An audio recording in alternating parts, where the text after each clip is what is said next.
what's going on? I do not have a lot of time to film, so we're gonna get this thing rolling and we're gonna talk about everything. One of my favorite things about this freaking episode, Riddler versus Penguin. This is what we need to keep seeing all the time. I don't want the lovey-dovey stuff, and I know a lot of you people out there are like, oh, but the lovey-dovey stuff was so good. Okay, cool, that's awesome for you, but I find this way more exciting. Freaking Riddler versus Penguin. I love it. It just keeps going. Oswald countered him with the freaking safe room and all the crazy shit, and he was all like, Oswald, and all of that shit. How did Riddler get out? But then again, Riddler's super smart, so I bet you he got out really easy. But seriously, this was like some of my favorite parts of the episode, was just Riddler versus Penguin, because it's just so awesome to finally see them just going at it, and they have a real reason to be going at it. And I don't know, I want to see this play out, but as we saw at the end of the episode, when freaking Riddler and everybody showed up, because Selena, Selena, you are getting me so pissed. I better find out on the finale that Selena was the one that called Fish Mooney, because that's the only way I think Fish Mooney would get there. So I'm really, really hoping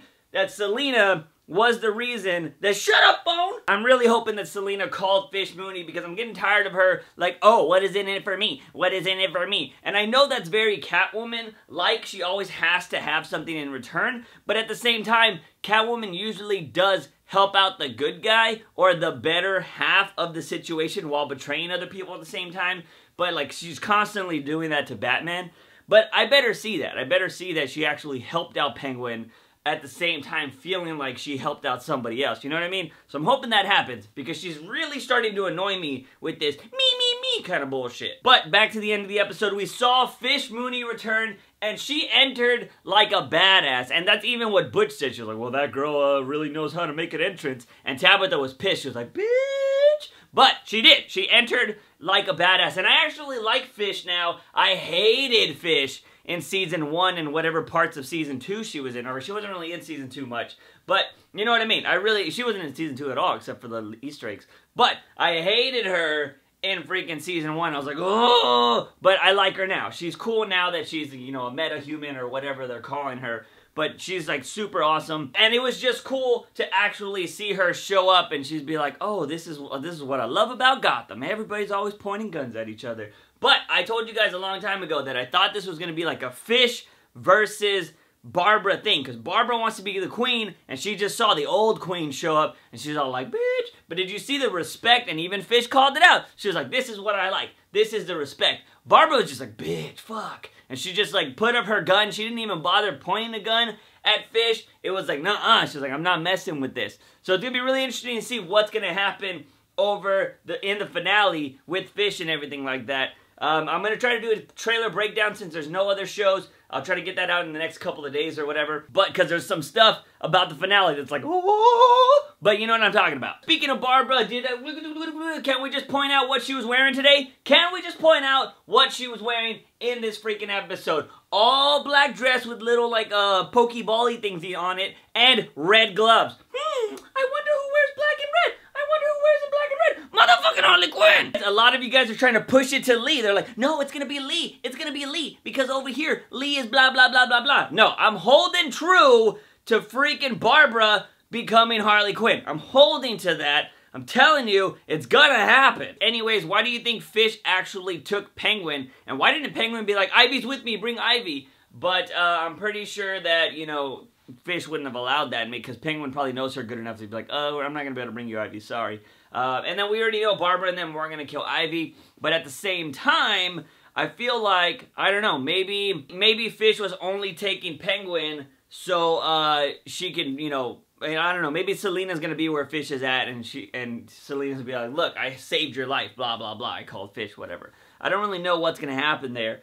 But I feel like she's got to have a bigger plan. Maybe she's heard about the Court of Owls, or maybe I mean, actually, Fish Mooney probably knew about the Court of Owls because she worked with, you know, Falcone so much. But I don't really know. They don't care about the underworld, so I guess it doesn't really ever matter to them. But at the same time, I don't know. Fish has got to have something bigger up her sleeve for a reason to save Penguin, but I don't really know what that could be right now. I want to know your theories in the comment sections down below. Two things I want to point out really quickly. Selena got freaking super kicked by Tabitha, and that might be the start of the, like, alright, we're gonna start working together, I'm gonna show you how to handle things or whatever, because at the end, or in the finale, like I said, I'm gonna have to do a freaking review. Selena, I'm brain farting all over the place because I have to go so fast, but Selena had a whip and she was like, wha-cha! Although, I don't know how you guys feel, but seeing Selena in an all-leather costume at like 14 or 15 she's at, I'm like, no, I don't want to see that. She's cool, you're being Catwoman, put the jean jacket on or whatever you're wearing,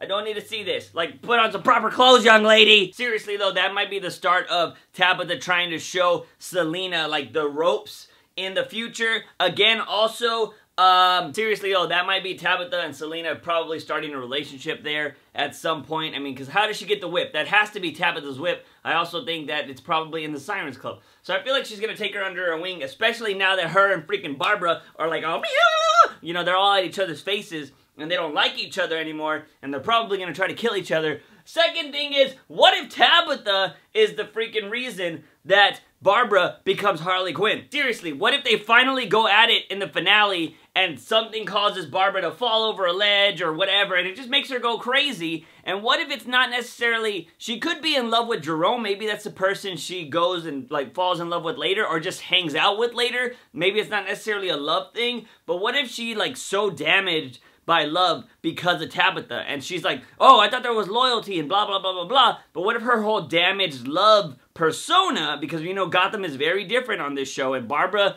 becoming Harley would be super fucking different, so what if her whole broken love thing comes from a lack of loyalty and her friendship from Tabitha? That would be a really interesting perspective for this show to take on that character, since they're gonna, you know, do whatever the fuck they want with it anyway. So I don't know, that's something I thought was pretty interesting. But now, let's go ahead and move on to freaking Lee Tompkins. Because yes, we saw at the end of the episode, she took the freaking virus, and now she's super sexy and super bitchy. Like, I hated her, but loved her at the same time. In this whole episode, I was like, damn it, Lee, you're so sexy, but you're being such a bitch right now. So we saw all that, and Lee was being all like, oh, I'm gonna show Jim his true colors, and she ended up burying Jim alive and all that stuff. And, you know, we saw her being how she was. She went into the GCPD and like, everybody's so jumpy, and fuck you. Like, I was hating her character at that time, but she still looked so sexy. And then we saw her get out of the jail cell and go freaking meet Jim, and they fought each other and all of that jazz. And it looks like they're gonna do it on the finale and stuff like that. Maybe that's where Barbara comes from,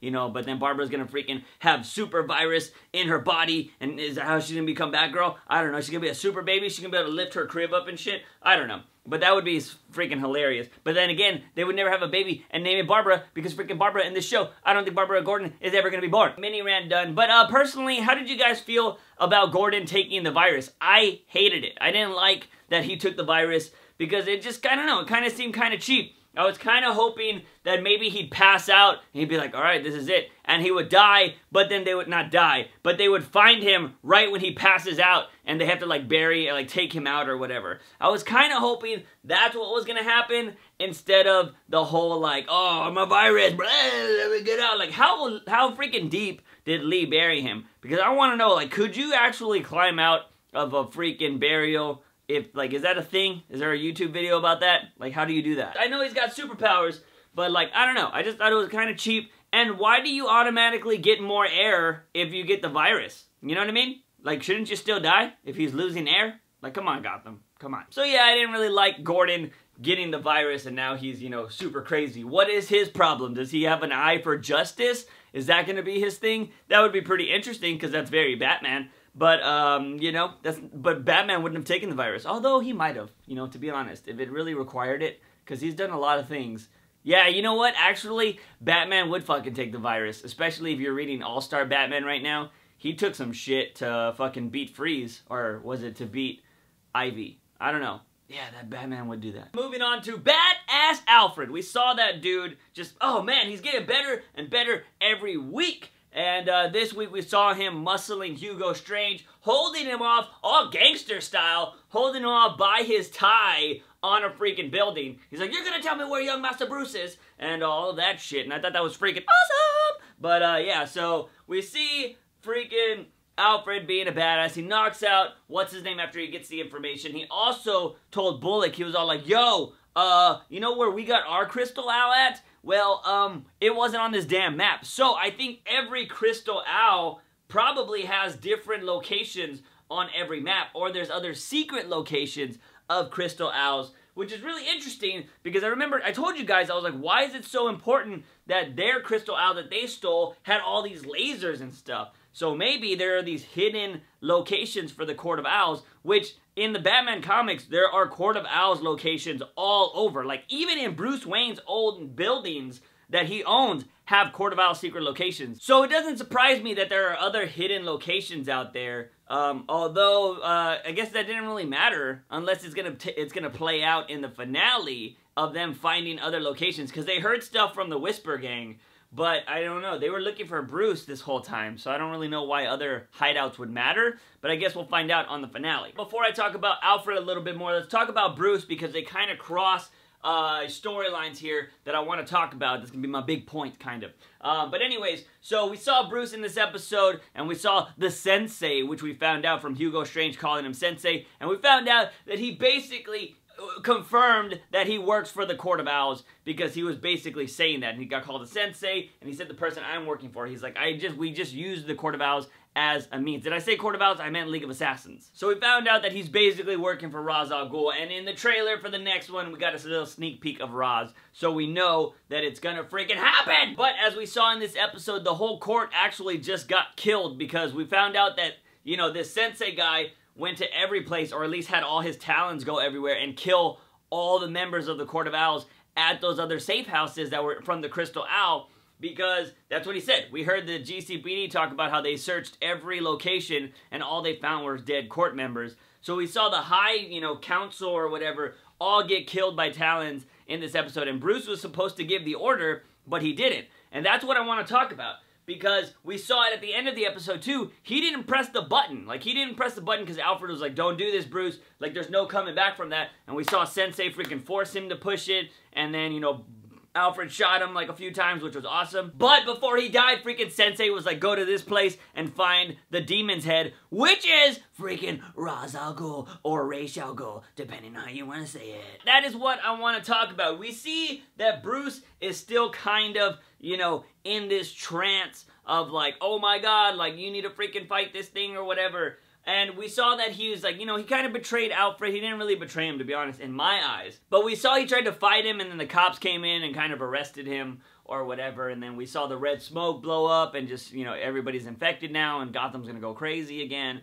But, you know, who still lives in Gotham at this point? The biggest thing I want to point out is that Bruce isn't gonna kill anybody. And he made that oath, and I think he is, like, fighting internally with himself to not allow that to happen, because he didn't press the button, he didn't order the court to kill everybody, he made that oath to Alfred that he will not kill, and we already got that. And if Gotham does have him kill people, then this show is like donezo. Like, it's no point in him being Batman, because Batman doesn't do that. And you're starting him out at so young, and I know that there will be mistakes and stuff, but him actually being the person to kill somebody, him being the person to pull the trigger, that's not something Batman does. So I don't think that's a line. Like, Gotham will cross some lines, but I don't think they want to cross that line. So I don't expect to see Bruce kill anybody as he's under this trance, but I do feel like he's fighting, because remember when the freaking Sensei came into the room and, you know, freaking Bruce was all meditating,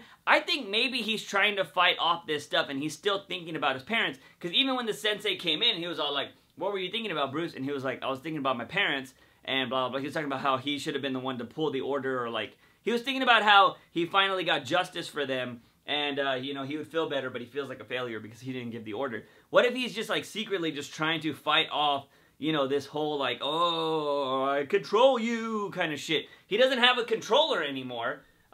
So what if he's able to fight off this whole thing, and maybe he just wants to find out what his destiny is. If this guy has said that he's supposed to be this dark, you know, knight of, you know, protector of Gotham, maybe he wants to go that far, because we know that Bruce pushes the boundaries. He did that with the court, he's done that with everybody. He almost killed the guy that actually killed his parents. Like, he's went to the edge, but he's always known never to jump off. So maybe he wants to go to the edge to meet Ra's, and that's where he's going to be able to come back and be like, no, I will not be this person, blah, blah, blah. And that starts the feud between Ra's and Bruce. Or freaking at the end of this episode, because it is going to be the finale, which is what I wanted this whole time. And I've been talking about this since I think season 2. I've talked about Bruce on the finale going to train with the League of Assassins. If this freaking season ends with Bruce leaving with Roz to go train, that would be perfect. This show wouldn't come back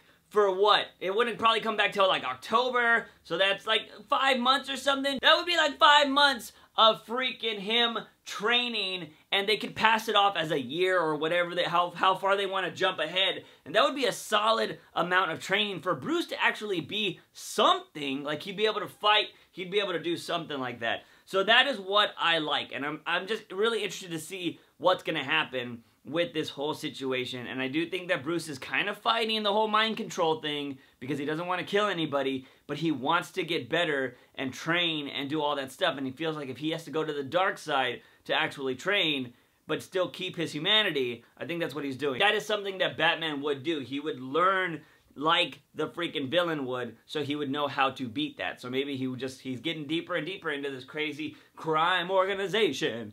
But yeah, but that's all I got, guys, because I gotta hurry up and edit this video. Remember, I want to hear all of your thoughts on this episode in the comment sections down below. Don't forget, you can check out our Patreon page if you want to support this channel. We got a new producer. His name is Gavin. He is a badass. Welcome to the producer family. But if you guys want to do the OG thing and support this channel by giving it a like, you can do that and share this video with all your Gotham buddies. Don't forget to hit that subscribe button for all things nerdy and geeky on this channel. As always, I'm your host, JUICEbox. Remember, when you wake up in the morning, ask yourself something. Have I had my daily dose of juice? See you guys next time. Bam!